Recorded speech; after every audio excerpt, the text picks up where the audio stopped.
I was very lucky because when I got to the SEAL teams, there wasn't much tech at all. In fact, the first GPS global positioning system that I had was probably about 25 pounds, and I had to carry it. It was pretty ridiculous. So it was awesome as GPS technology evolved and all of a sudden everyone had a GPS on their wrist. I'm Jocko Willink. I was in the military for 20 years. After I retired, I started teaching leadership to people. Well, one thing that's really good about being in the SEAL teams and really being in the military in general is a lot of times you're getting cutting edge technology. So one of the best things that evolved very rapidly was night vision goggles. When I first got in the SEAL teams, the night vision goggles were very cumbersome and they didn't actually work really well. And now the night vision goggles that we have are incredible. That's one thing that evolved very, very quickly. As far as, watches, sometimes people are into watches. I've used the same Timex watch for my whole career, and I still use it today. So takes a licking, keeps on ticking. Another thing that improved a ton while I was in the SEAL teams was the radios that we carry. So when I first got to the SEAL teams, we carried a radio that went into a backpack. You needed a backpack to carry the radio. By the time I retired, we were carrying radios that you just could put in a pocket.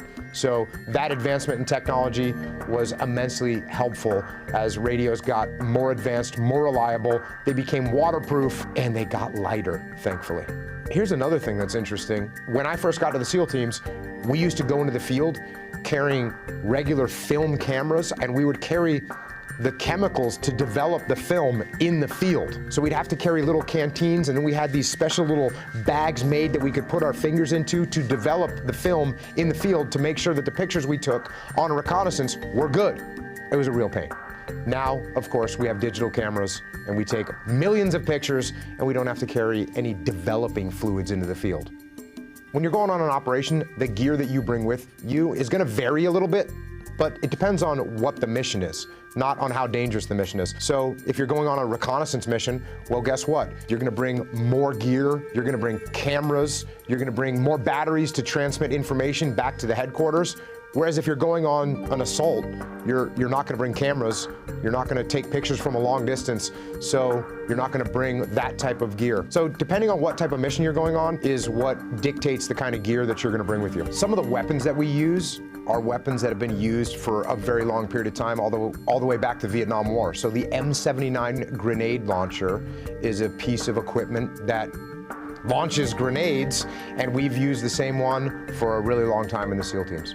Ultimately, despite all this different technology, the thing that you really have to rely on in the SEAL teams is your brain, is being able to solve problems no matter what they are, understanding tactics, and being able to maneuver against the enemy in a way that you can win.